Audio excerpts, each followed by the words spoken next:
right. That is right. This is your weekly offensive with Mr. Crow and Dr. Hoyman. Yes, I said hello, hello, hello, hello. And if you could actually hear, the douchebag came off of vacation from partying for 2 weeks. Actually, it's been like 4 weeks. I think it's been a month now. Well, you know, the job came with 4 weeks of paid vacay, so I figured I'd take it at one time. You know, what can you do when you got these youngins coming on and helping you out? Hey, I've been sick, mister. Half dead. While on my vacation, though, I took a trip to Peru.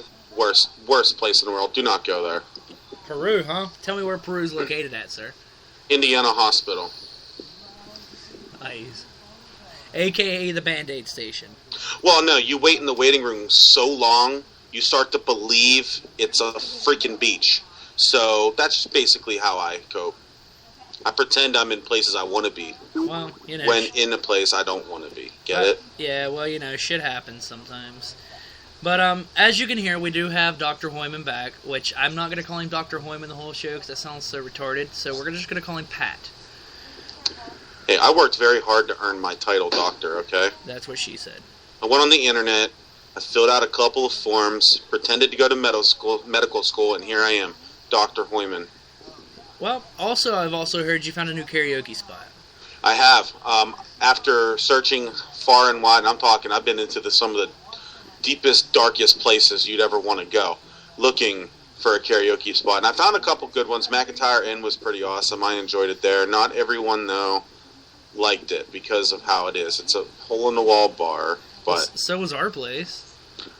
This is more so a hole-in-the-wall than our place. Alright, well, let's see here. I also hear that you discovered a new shitty band.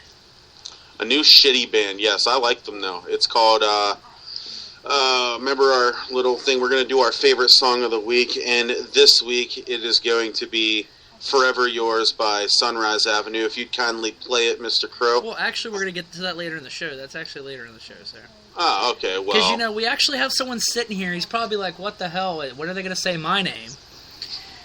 We actually have a special guest here. We're going to cruise the Cosmos with him, and that's Joshua Laughlin. How you doing, Josh? Just fine for you, man. How's it going? Well, you know, worked all day, made chicken all day, so, I mean, shit, I'm alright. Hey, you gotta make that money. Definitely. Now, for everybody that is going to hear, I know him more as Fobose, so I'll be calling him Fobose throughout the show, but, you know, Pat will probably just say Joshua. But hey, guy. Hey, guy. Hey, that works. So tell us what you do. Tell us who you are and what you do. Well, I'm a guy, and I do stuff. Are you MacGyver? No. Do what? Are you MacGyver? No, I'm not MacGyver. Okay. No. Are you Superman? Well, maybe, but I can't tell you that. Secret identity and all. No, well, it's all about the stars, you know, for me, man. It's all about science. Part of Astronomical Society, we all do the star party stuff, looking at the stars, man. But started doing my own thing. I got a buddy of mine, Jason Gray. We decided to make a web show called Cruising the Cosmos. It's almost ready. We've done an interview with our club president just to get some information about the club out and star parties and whatnot and how to do with telescopes. But our web show, Cruising the Cosmos, is all about science literacy. We're trying to help educate people, you know.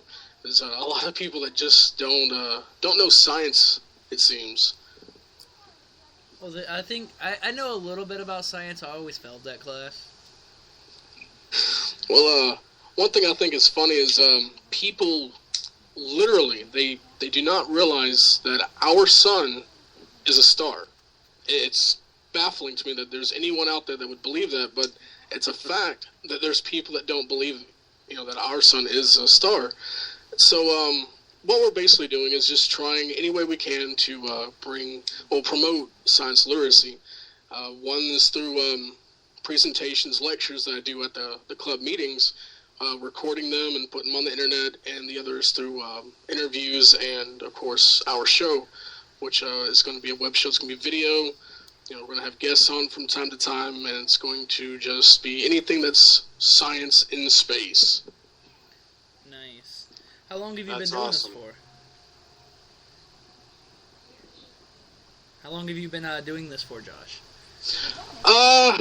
It's well, science in general, as far as the love for the stars, has been a long time, ever since I was a kid. But I never really did anything with it. In fact, what had sparked my curiosity for space, that's gonna be kind of sad and I guess kind of funny at the same time, was the opening theme for Star Trek: The Next Generation.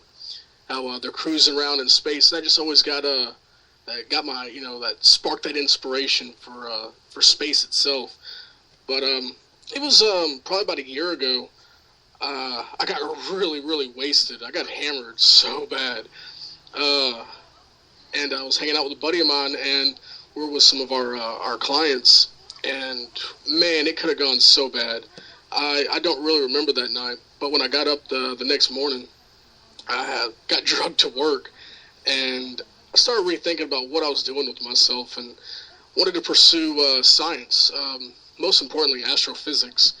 And so I decided to go down this path of all about science, just kind of plunge myself into it, and just relearning, math, because I always thought, I'm not a human calculator, so I can't do math. Well, that was stupid to think that. You have to learn it, you have to practice it, and so I just started going, the basics of algebra, and working myself up, and got into a good astronomy club, and it just kind of boomed from there. Nice. Now, That's awesome. Like I asked you earlier, and we're not going to say who said what earlier, because again, he's going to keep saying it was him. So, we had the debate earlier before we even, it was like what, about 2:00 today? Is it astrology or astronomy? It's astronomy. Astronomy is the science studying of the stars. Astrology is about horoscopes, completely different. And, I knew that. yeah, okay. We'll let you keep believing that, Pat. So let me ask you a question: do you keep it strictly on just stars, or does this expand to like planets, other universes, stuff like that, like, or not other universes, but other galaxies and stuff like that? Like, what is? Well, there is other universe. It's the multiverse, but yes, it's everything that deals with the cosmos. Where not just stars, not just planets. You got dark matter, dark energy, negative energy. Yep. Just everything that involves the cosmos. That's what we're going to be focusing on. And I don't know if you said this already. Where do you do all this from? Like where? Well, what I'm trying to say is like, where are you located at that you do all this from? We're in Southeast Texas. I say our club is Beaumont, Golden Triangle area. The filming takes place in Nederland, Texas. Oh, nice. My old stomping grounds there. Nice little area. All right. About how many people do y'all have like in the group and everything? As far as the Astronomical Society, it's a few good members. I would say we're getting upwards around 40, somewhere around there. A lot of people with telescopes and stuff. A lot of veterans to amateur astronomy. So a lot of good people to help new people to astronomy in general. Definitely. Trying to think of questions here.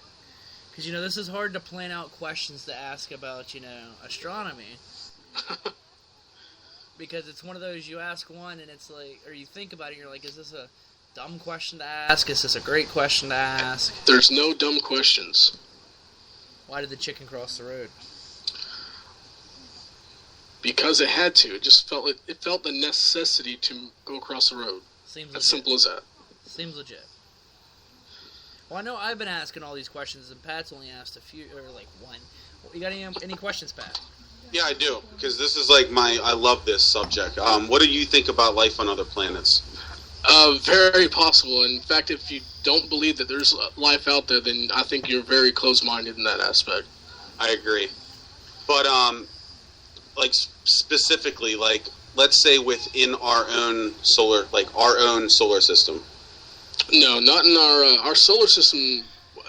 I'd have to say big negative, unless you're referring to like maybe microbial life. No, Right.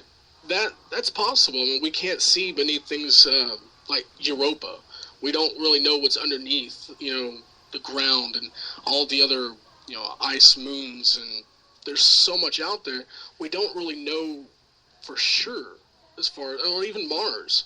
We're trying to figure out what, we're trying to drill down and find if there's any remnants of microbial life in general.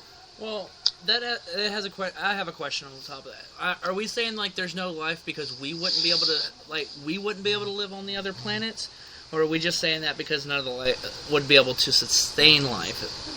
Well, I think you got to think of life in a different way than how you see it here on Earth. Just life in general, like life specifically, not intelligent life.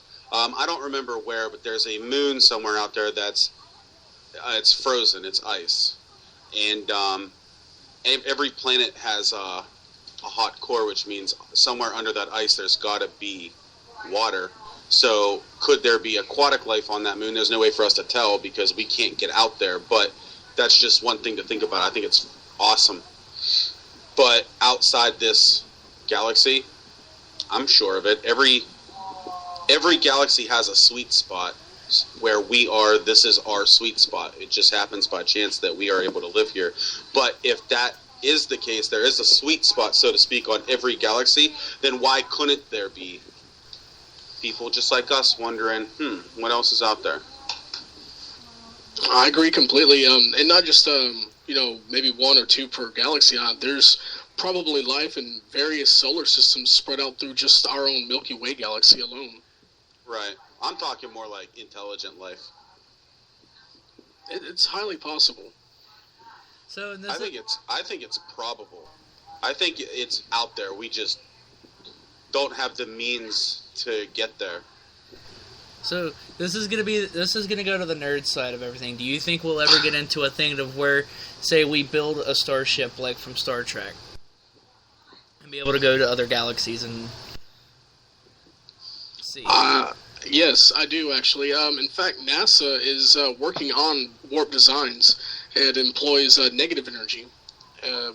They just require exotic matter, which might make their test limited. We don't know for sure if warp drive is possible, but they are testing it. We do have some. I think it's a school. I don't remember exactly where, but they're working with NASA to develop impulse drive, which I believe they said would be ready by 2032, and it would get us from Earth to Mars in roughly 6 weeks. Wow. Dang. Well, see, I learned something new today. See, I'm sitting here thinking, this is stuff that you're only going to see in movies.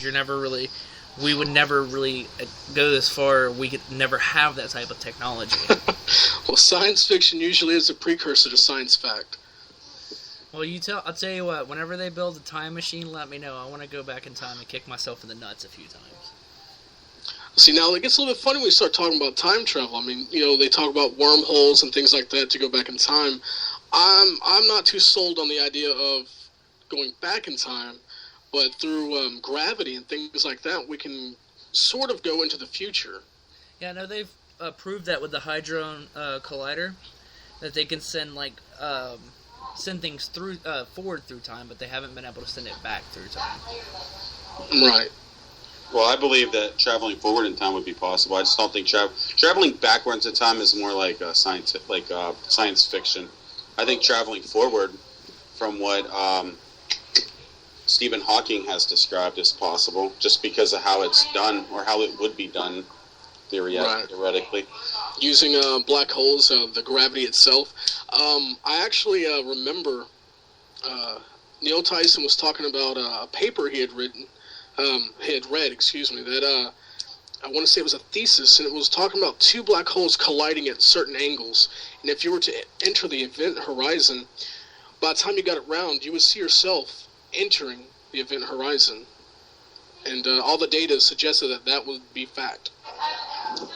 Well, what if a black hole isn't a hole at all? Like, I don't understand. Like, is it a tear?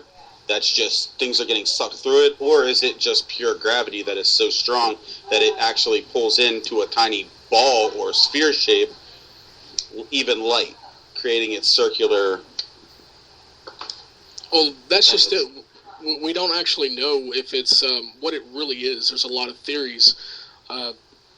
One is singularity, where it's just a pinpoint, and all that gravity, all that mass is pulling everything towards it. It sucks even light itself. The photons can't escape it.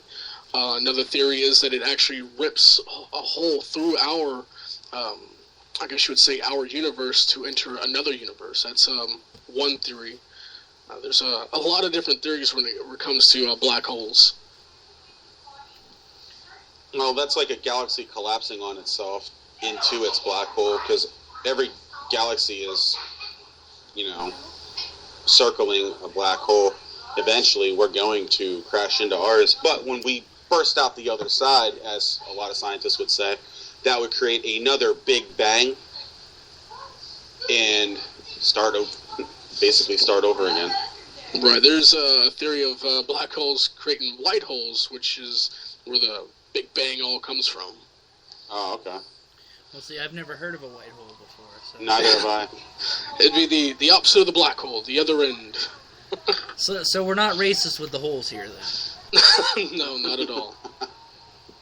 Sorry, I'm on the whole racist topic today because I read about Paula Deen. Ah. Does that all mean that you don't know what I'm talking about, or does that? Oh no, I read about what happened with Paula Deen. I just choose not to get into the topics. Yeah. I guess. Yeah. Well, I don't know if you follow him on Facebook at all, Josh, but Joseph Laverne has a lot of controversy going on with him about that whole thing. But that's where I'm leaving that. Oh yeah, I don't follow Joseph at all, actually. Ever since we left work, that way back in the old days, I've never talked to him again. I don't talk to him. He added me to Facebook, and I just kind of have him there. He's very outspoken. I'll put it that way. Okay. But anyways, back to the topic in hand here. We got off with me talking about racism.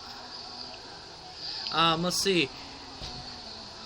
So, and this will probably be a little touchy subject, but I guess with the study of science, talking to someone that's really religious is a very hard conversation to have. It can be, but if you sit there and you want to deny, facts, that's your choice. I just really would hope that you wouldn't put that on children. That's it's common knowledge of that.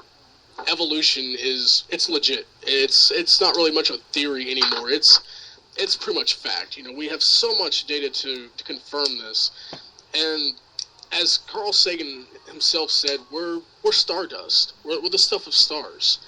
We came from the dying stars, the supernovas.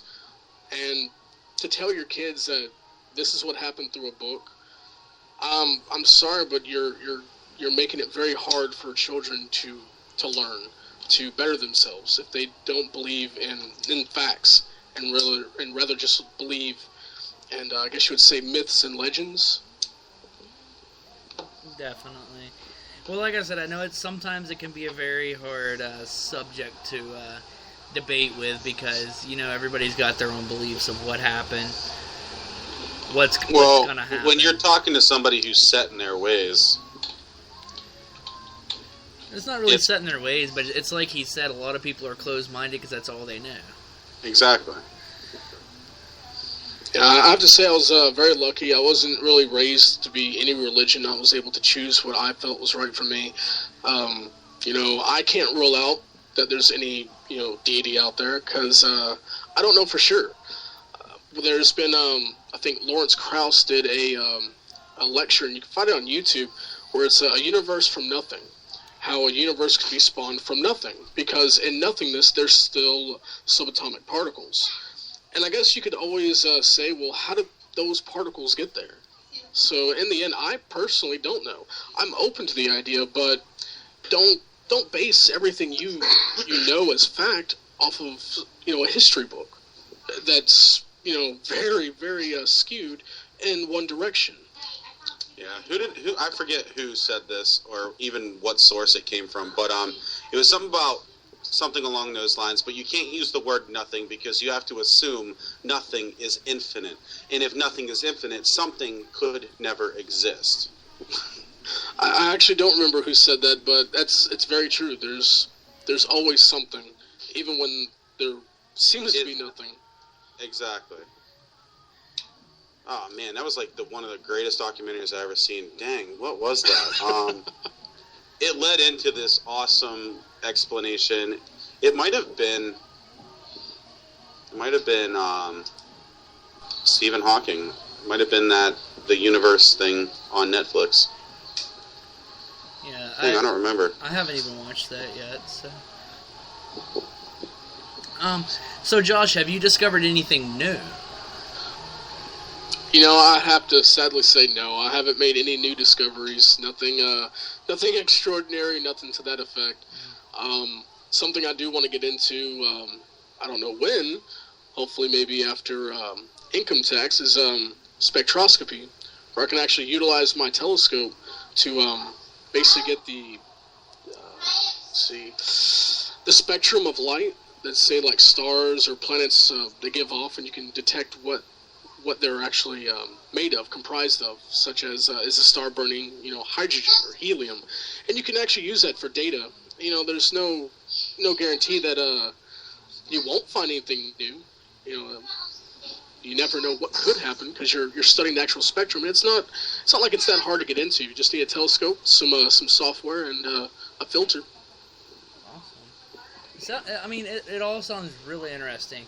I would love to. I've never actually ever looked through a telescope before, so that'd be something new for me. You've never looked through a telescope? No.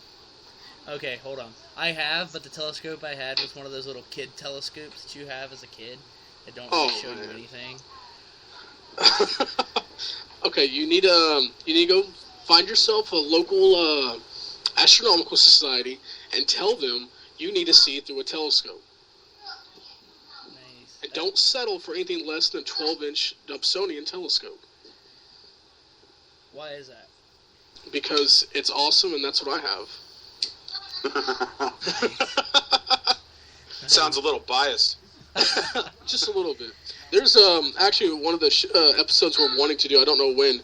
It's going to be Dobsonian versus refractors, because it's amongst the community, man. It's a huge debate.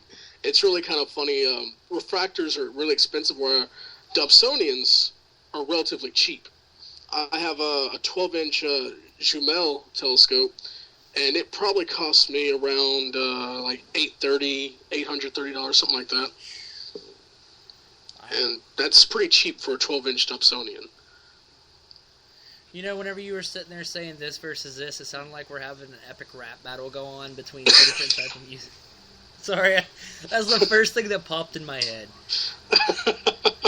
Not to try to insult anything, but it was just that first thing that popped in my head. What's the neatest thing you've seen looking through a telescope? The first really interesting thing I ever saw was the Orion Nebula, and I have to say it was gorgeous to me. I never seen a nebula with my own eyes. I've learned I didn't have really much to find with my telescope. I didn't have a red dot finder. I didn't really have much of anything. All I had was the knowledge of where it was before, so I was able to find it quite well, and it was amazing. I have to say, if you've never seen a nebula, go see a nebula. Okay, so for everybody that doesn't know, what is a nebula? It's basically the gases in space. For instance, a planetary nebula is when a red giant star dies and leaves behind a white dwarf. It blows off all its outer layers and leaves behind the gases, and it's a planetary nebula. The stars themselves are formed in nebulas. It's basically hydrogen, maybe some helium, depending on what the star was able to create before it died. And they're star nurseries.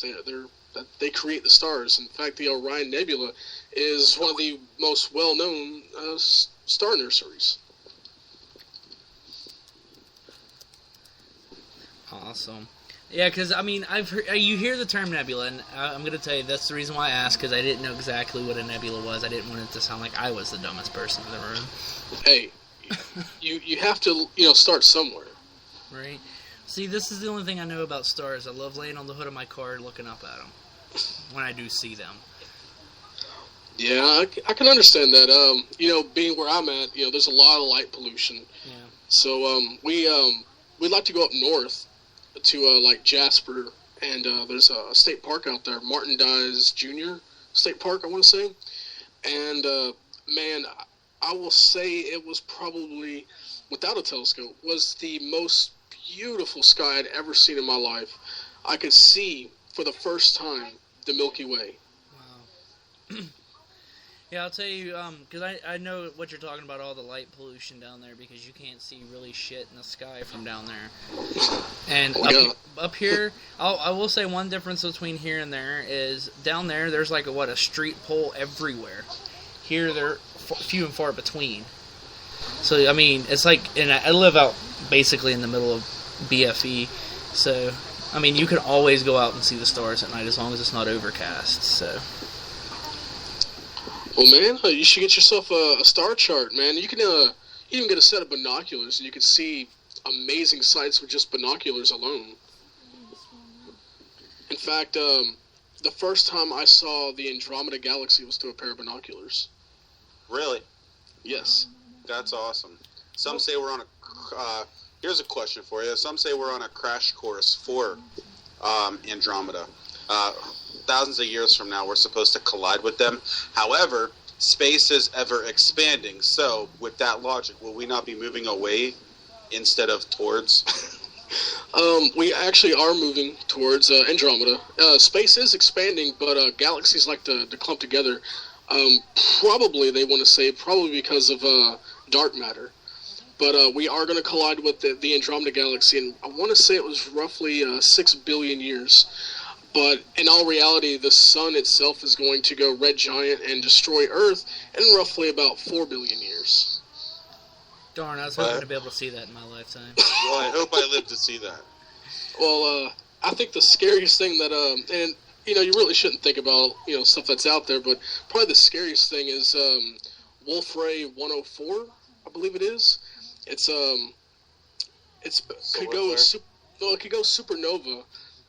Anywhere between now and 100,000 years, and when it does, it's expected to release gamma ray bursts, and its pole looks to be targeted at Earth. Now, it could be a little bit off, or it could be right on, and it's close enough that when it does go gamma ray burst, go supernova, that it will hit and would incinerate our atmosphere.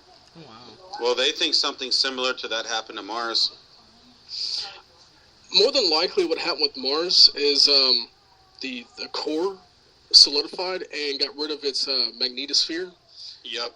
And all the solar winds just eroded its atmosphere completely away. But that's more than likely what happened. People believe that our core might solidify, which could happen. I mean, we don't know for sure, of course. Science, can only go so far. I mean, we do our best to estimate. Definitely. Well, one thing I want to ask, because it was brought up to me and I was told I need to ask, tell us about the supermoon that's supposed to be happening. Well, it's a moon, and it's pretty super. No, it's going to be visually, a bit larger. I say very, but it's going to be a bit larger in the sky. It's all about the Earth and how it rotates, and it's going to be the closest, I guess you could say, this weekend, tonight and tomorrow. It's going to be at its the best viewing, and it's just slightly bit bigger. That's really the only difference. But the moon is moving away from us, slowly but surely. It's going away. Yeah, I was reading here to where they're expecting it within. I didn't read that far into it, but that it's supposed to be moving away from us and to what planet is that? Shows you how much you know about our solar system. Whatever planet that is. Well, next planet over would be Mars. There you go. That's what I was talking about. Well, Our moon isn't really moving that fast. I want to say they said it was about the rate of your fingernails growth. But it is moving away. So eventually, long after us, it will be gone, which could cause. Well, it's going to cause a lot of problems for the Earth. Yeah. So let me ask you this: and this would be a question that you could say to that I would have. If you talk to someone that wanted to get started into what you do, what would be the best advice you'd give to them? Be curious about everything. Question everything. Don't just take what you hear as fact. Now, that's the best thing to do is never let your curiosity die. So you're telling me don't question anything that Pat may grow a vagina one day. Well, I don't really know. Or that Shawn already has one. I don't really know what could happen with that. I mean, maybe in some quantum state, things like that could happen. Who am I to say? I'm not the physicist here, but I could say that it probably won't happen. Sorry, I had to give a little bit of humor somewhere in here. Well, for the most part, speaking of humor, that is one of the key things that we want to keep in mind when we're doing our show, is there's so much facts, and it can get a little bit dry, and we want to make sure it stays fun. We like humor. I mean, you know me better than most people. Oh, yes. I love to laugh. I love joking. I love, just having a good time, and that's something we want to incorporate into our show. So, keep people interested and let them see that science is fun, because it really is. So are we talking... what happened? Hold on 1 second. What happened to Pluto? Well, it's not really a planet, man. We should have never considered it a planet. It's a planetoid. We found a few more like it, but it's if you look at the planets, if you've ever looked at how they are on the solar plane, I'm lost for words right now. But as all the planets are practically on the same disk. Mm-hmm. Pluto isn't. It's completely off in its own little world, and it's just got this weird thing going on about it, man. It's a Kuiper Belt object. All right, and what does this mean for Clyde Tombaugh, the guy who supposedly discovered Pluto? Well, is he now?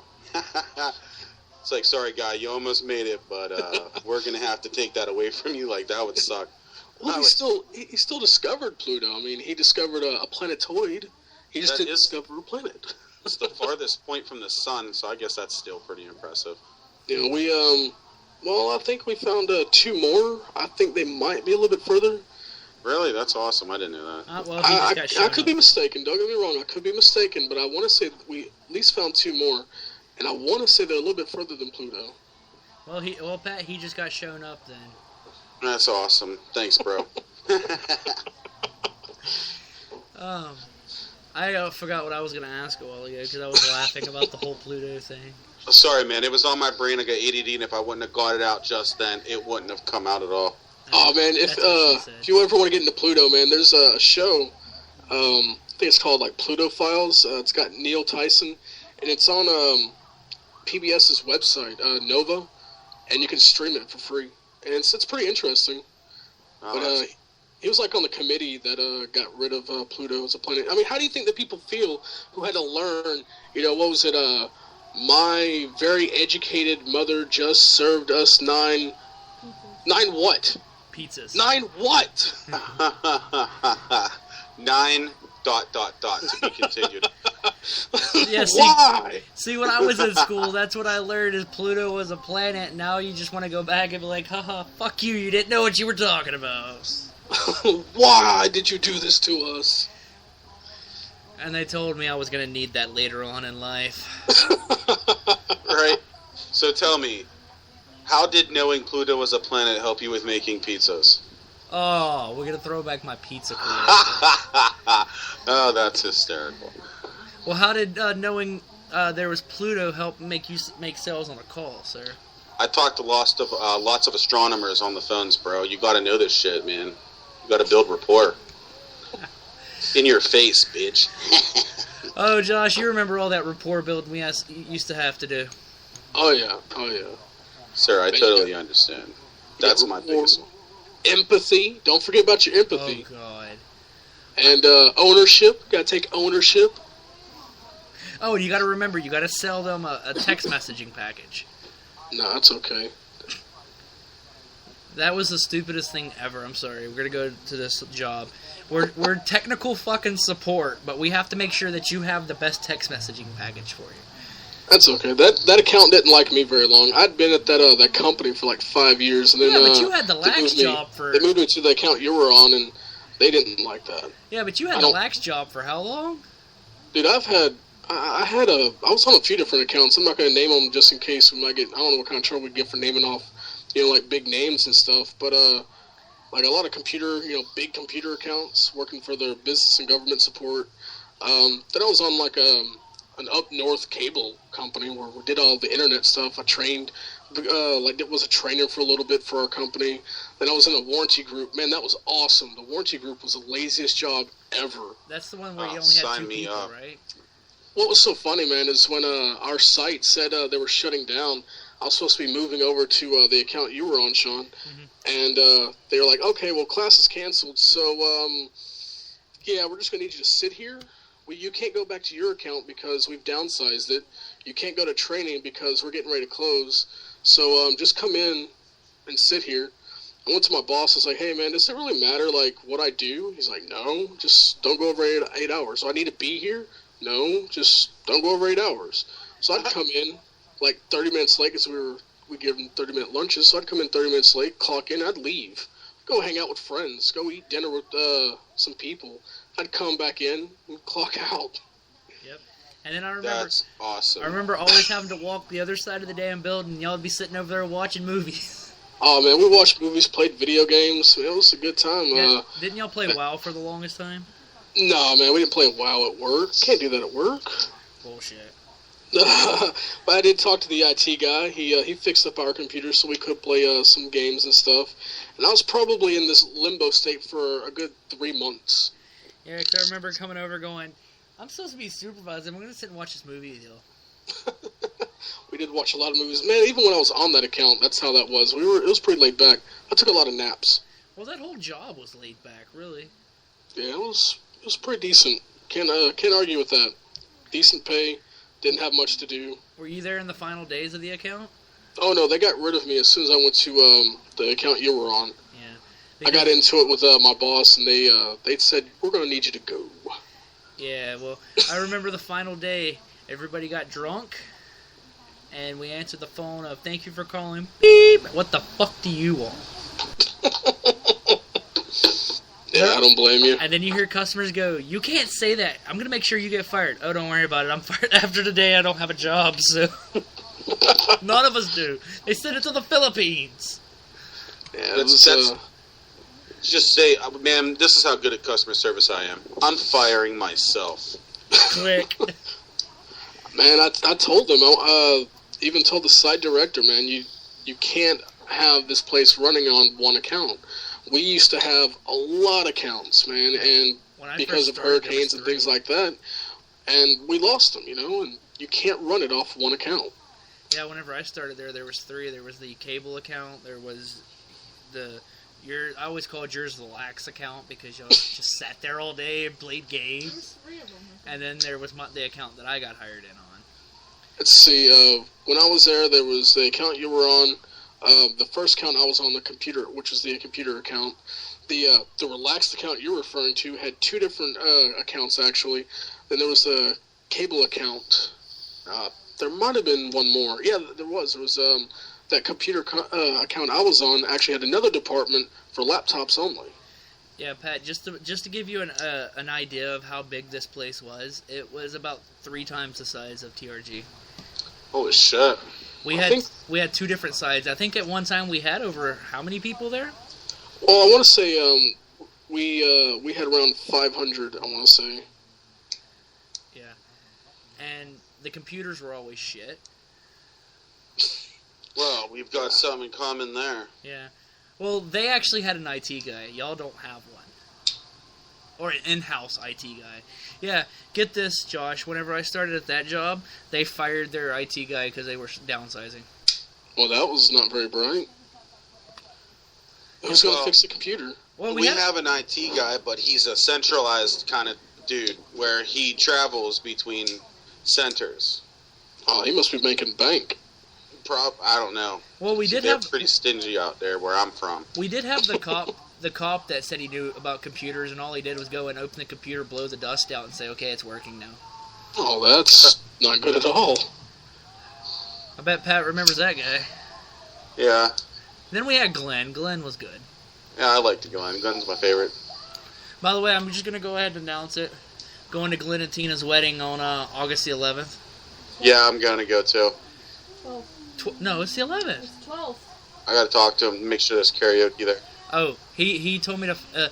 unless things changed, he was looking for a karaoke DJ. Awesome. But that was like a year ago, so... Well, I'm going to text him right now and be like, hey, bro. But congratulations to those two. I want to go ahead and say it on the air. Congratulations to those two. Yes, congratulations. I can't think of anyone else who deserves the best wedding of their lives than them two. They're awesome people. Yeah, they're both... I mean, I will tell you, when I first met Glenn, I didn't think I would ever like Glenn, but you know what? He's a good man. Yeah, that's true. His wife, or soon-to-be wife, she's a physicist. She works at a college. Yeah, how does she say it? She's a rocket scientist, and that's no lie. Yeah, exactly. She works for MIT right now. She doesn't look like the normal rocket scientist, though. No, she's very intelligent though. I think you'd like to talk to her sometime, Josh. Probably. And just because you think, you see a lot of these physicists and a lot of smart people on, shows and TV, and they look kind of dorky and nerdy. Not everyone is like that. Yeah. Some of us look freaking awesome over here. Yeah. Well, you're not awesome anymore since you cut your hair. And you know what? It works, though. You used to have the luscious locks there. Yeah, they had to go. The place that we last worked at, they said it had to go. And you know what? I kind of like it this way. It's a lot more relaxing. You know what? And it looks good. I look freaking amazing. Definitely. Well, we only got a few minutes left here before it is going to cut us off. I'm pretty sure, Pat, are we coming back for a second part? Yeah, we right. might as well. We'll be coming back for a second part, but Josh, as always, thank you for coming on. Hey, no, thank you, man. I actually learned, I'm going to tell you this, I learned a lot today. I didn't think I was going to learn anything today. I learned that the holes are not racist. There is a black and a white one. Well, if you want to learn more, man, just check us out, cruisingthecosmos.com. And that's where we're going to be keeping our shows. Also on YouTube, we'll be uploading them there as well. And we'll keep you up to date. Definitely. I'm going to post for everybody to see. I'm going to post the link to his website on our page. Do you have a Facebook page by any chance? Yes, we do. Cruising the Cosmos. I'm going to go ahead and link the Facebook page if I have not already done that, because I know I did like the page. It took me a little bit to get to it, but I did like the page. Everybody check him out. He's really good at what he does, and he's a really down-to-earth guy. Which is a pun. Wow, I didn't even think of that. Alright, guys, give us about 10 minutes to upload this show, and we'll be back. And thanks to all of our...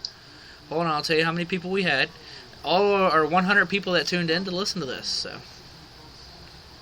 hey, Pat, I think we've actually reached a milestone the other day. I actually had 200 people live. Nice. Alright, well, here we go. As always, thanks for tuning in. We'll be back in 10 minutes with the song of the day and What Pisses Me Off, which, if you haven't gotten already, you'll pretty much figure out in a little bit.